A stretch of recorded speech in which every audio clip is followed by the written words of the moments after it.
இப்போ ஒரு இளைஞன் ஒரு பொண்ணு பார்க்க போறாரு. அவருக்குன்னு ஒரு டேஸ்ட் இருக்கும். பொண்ணு இப்படி இருக்கணும் அப்படின்னு நினைச்சிருப்பாரு. பொண்ணு பார்க்க போறாரு. இவர் டேஸ்ட்டுக்கு இவர் நினைச்ச மாதிரியே பொண்ணு இல்லை, பொண்ணு பிடிக்கல. பொண்ணு பிடிக்க சொல்லிட்டு அடுத்த பொண்ணு பார்க்க போயிடணும். இவருக்கு பொண்ணு பிடிக்கணும்னு சொல்லிட்டு போயிடணும். அடுத்த பொண்ணு பார்க்க வராங்கல்ல, அவங்கள மறிச்சு பொண்ணு நல்லா இல்லை, பொண்ணு நல்லா இல்லை, பொண்ணை பார்த்துடாதீங்க, இவ்வளோ கல்யாணம் பண்ணிடுறதே சொன்னா அவன் பைத்தியம், மெண்டல், அவன் லூஸ் பையன். உனக்கு பிடிக்கலன்னா போயிட்டாரு, எனக்கு பிடிக்கும் சொல்லி போயிட்டு வரலாம்.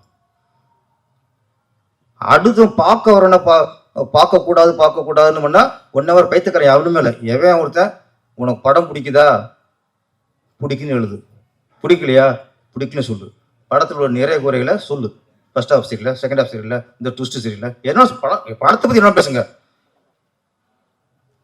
அதை போய் பார்த்துடாதீங்கன்னு சொல்றதுக்கு உங்களுக்கு யார் ரைட்ஸ் இல்லை? ஃபர்ஸ்ட் இந்த படத்தை இன்னும் ஒரு 2 வாரத்தில் ஓட்டிட்டு இருந்து அங்கேயே பாருங்க. இந்த படம் சாங் நல்லா இருக்கு, டிவியில் போடுவாங்க, அங்கேயே பாருங்க.